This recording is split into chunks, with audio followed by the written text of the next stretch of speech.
The following story has been brought to you by StoriesToInspire.org. There was one of the Mashgiach in Mir Yeshiva. His name was Meir Chadash. Rabbi Chadash, the son, Rabbi over. Meir Chadash learned in, I think, Slobodka. And they're there, and he's learning with his chavrusa, and someone comes running in and says, we have to high heel out of there because the Nazis are coming. They're attacking. The Germans are moving in. And everyone ran. The whole town ran. Imagine the whole town just running. And him and his chavrusa, they're running. They don't know where they're running to. They're just running. Get away. And as they're running, coaches are passing by. People are running on bicycles. It's pathetic. Mothers with children. People carrying mattresses on their head. They're just running. And at one point, his chavrusa says, I have to go back. He says, why do you have to go back? And he says, I left my notebook. Left your notebook? This is my Chiddushei Torah there that I worked on the last 4 years. He says, where are you at? You can't go back. You realize what's happening? He goes, I'm going. Please, can you wait for me here? I said, don't. He's off. He's running back. And he's going to wait for him. He says, he's my chavrusa. I told him I'm waiting. And he waited and waited. And every once in a while, people are running, but the crowd is dwindling. Every once in a while, the coach stops and says, get on to the coach. We got to run. He says, no, I can't. I'm waiting for my friend. And finally, he's like, there's no more Yidden running. And he sees the smoke bellowing out of the city. It's a battle zone. What did I do? And all of a sudden, he sees his friend coming. And his friend is holding the notebook. His friend is holding, I got it. And as his friend is coming, a coach passes by. And the guy yells out, Baruch, what are you doing? You're out of your mind? He says, quick, I have space for one more. And he jumps onto the coach. And the coach zooms by Meir, who's left all alone. So his chavrusa went back to get the notebook. And he got onto the coach.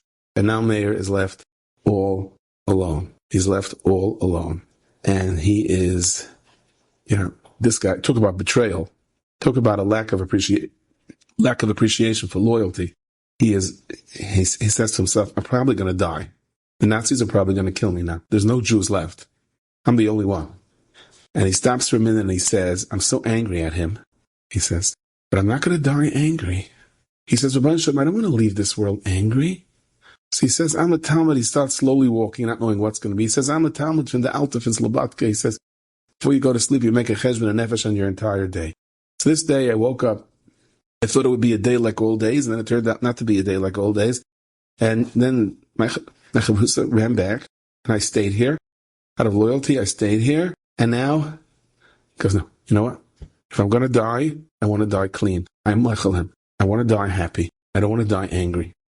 I'm meichel him. Then he began to think. He's also a Talmud of the Altaf and Slobodka. He's also going to make a cheshbon nefesh before he dies. He's going to realize what he did to me. He's going to feel so guilty. So that I can't communicate with him. But I can say at least klapish ma'agalia, I'm meichel him. Now, in the Disney or whatever, in the movie world, what would happen now is, right? Those that took the coach, they blew up in a landmine. He that walked, he was saved. No. They're both saved. Whatever the story was, they both made it. They're both saved. And he meets him in Eretz Yisrael. And this chavrusa embraces him. Meir, you're here! Right. No thanks to you. He didn't. He just said, okay, it's meichel him. And they hugged each other. He said they wound up learning with each other again. Until their middle 80s, they were still best friends. And I don't know if he ever asked him mechila. I don't know if they ever discussed the events of that day.